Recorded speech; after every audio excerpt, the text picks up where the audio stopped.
Rome did not wake up afraid. Fear would have slowed it down. Fear would have forced caution, hesitation, doubt. Rome woke up angry. Hannibal Barca was inside Italy. Not at the borders, not a distant threat whispered by merchants or carried by rumors. Inside. Marching freely through the Roman heartland. Burning fields, breaking alliances. Turning the Republic's confidence into ash. Roman armies, the most disciplined military machine the ancient world had ever built, had been dismantled. At the river Trebia. Then again at Lake Trasimene. Entire legions vanished in a single afternoon. Survivors returned not as soldiers, but as ghosts. They came without weapons, without banners, without commanders, and worst of all, without pride. Behind them, the countryside burned. Roads filled with refugees. At night, cities shut their gates early, unsure who would arrive first at dawn. Rome did not ask how this had happened. That was a question for the future. Rome asked the only question that mattered now. Who would make it stop? In moments of crisis, Rome always reached for the same solution: raise new armies, choose bold commanders, force a decisive battle. One massive clash that would erase humiliation and restore order. Aggression had always been Rome's answer, and it had worked until now. This time, Rome chose a man who refused to give it what it wanted. His name was Quintus Fabius Maximus. The Senate appointed him dictator, granting him absolute authority for 6 months to save the Republic. From the beginning, something felt wrong. Fabius was old. He came from an ancient patrician family, a man of rituals, omens, and patience. While the city screamed for vengeance, he studied maps. While crowds demanded blood, he measured terrain and distance. Then he moved. Fabius took command of the legions and marched out to meet Hannibal. The people waited for news of the counterattack. They waited for the announcement of Hannibal's destruction. But the news never came. Hannibal marched through Italy, devastating Roman allies and forcing entire regions into panic. And every time Hannibal moved, Fabius moved too. But he never attacked. Instead, Fabius shadowed him. He kept his army on the high ground in the hills where Hannibal's cavalry could not dominate. He blocked mountain passes. He disrupted supply routes.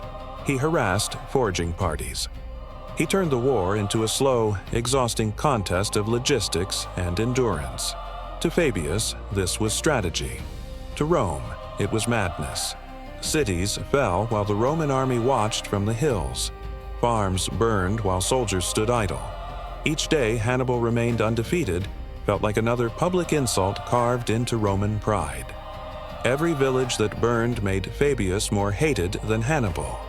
Rome was not built on waiting. In the Roman mind, delay was weakness. Avoidance was shame. A general proved his worth by confronting the enemy directly and crushing him. Victory was supposed to be loud, visible, final. Fabius refused to play that role. He understood something others refused to accept. Hannibal was not just another enemy. He was a tactical genius who forced opponents to fight on his terms. Every Roman commander who rushed him had been destroyed.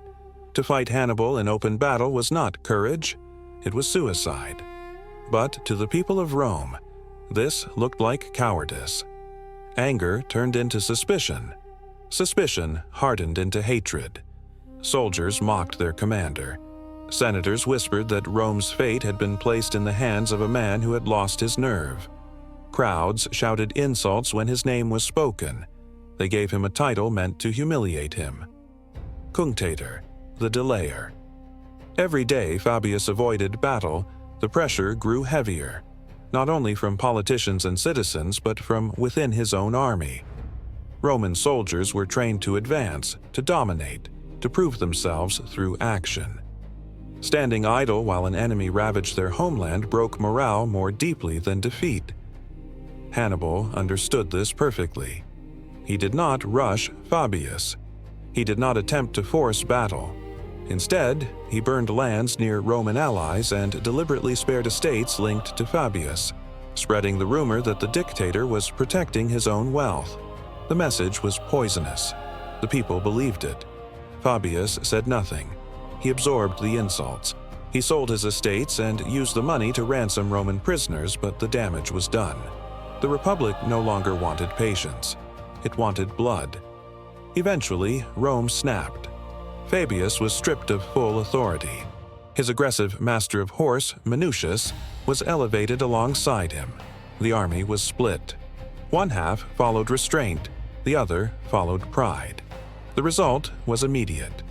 Minucius, eager to prove himself, took the bait Hannibal offered and marched into a trap. His forces were surrounded and on the brink of annihilation. This time, Fabius did not wait. He descended from the hills, broke the encirclement, and rescued the man who had mocked him. For a moment, Rome hesitated. Soldiers cheered Fabius. Minucius apologized. But anger has a short memory. When Fabius's term ended, Rome did not thank him. They replaced him with men who promised what the people wanted to hear: Varro and Paulus. Bold, confident, certain, they promised a decisive battle. The following year, Rome assembled the largest army it had ever fielded. 8 legions, nearly 80,000 men. The strength of the Republic concentrated into a single force. Rome believed numbers could solve what discipline could not. Fabius warned them. He urged restraint. No one listened. Rome marched toward Hannibal at Cannae. What followed was not a battle. It was annihilation. Hannibal drew the Roman mass inward, inviting them to press forward. As the Romans advanced, convinced they were winning, the Carthaginian center bent but did not break. The Roman formation tightened, shoulder to shoulder, shield to shield. Then the trap closed. Infantry struck from the sides. Cavalry sealed the rear. The Roman army was surrounded, crushed inward, unable to maneuver or retreat. There was no room to swing a sword, no space to breathe. For hours, it was mechanical slaughter. By the end of the day, nearly 50,000 Romans lay dead. Senators, generals, tribunes, the sons of Rome's most powerful families. The military identity of the Republic was shattered in a single afternoon. When the news reached Rome, anger vanished. Silence took its place. For the first time in generations, Rome feared that the city itself might fall. Panic spread. The gates were barred. Mourning filled the streets. And quietly, Rome remembered Fabius. They realized what he had tried to prevent. Every insult they had thrown at him now looked like madness. The glory they had chased had led them to disaster. Fabius was recalled. He did not gloat. He did not demand apologies. He went to work. He limited mourning. He manned the walls. He forced the city to breathe. This time, Rome listened. The Fabian strategy became policy. Rome avoided decisive battles. They harassed Hannibal. They cut his supplies. They denied him another opportunity like Cannae. Slowly, methodically, the Republic recovered. Fabius did not live to see the final victory. But without his refusal to fight, there would have been no survival at all. History celebrates boldness. It praises decisive action and dramatic victories. It rarely honors restraint. Rome survived not because it fought harder, but because it learned when not to fight. Fabius Maximus was not remembered because he won a great battle. He was remembered because he refused to fight one. Rome hated him for delaying.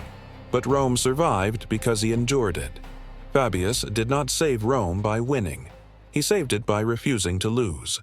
We have reached the end of another journey through the dusty pages of history, but the whispers of the past never cease. Subscribe to stay with us on this mysterious voyage.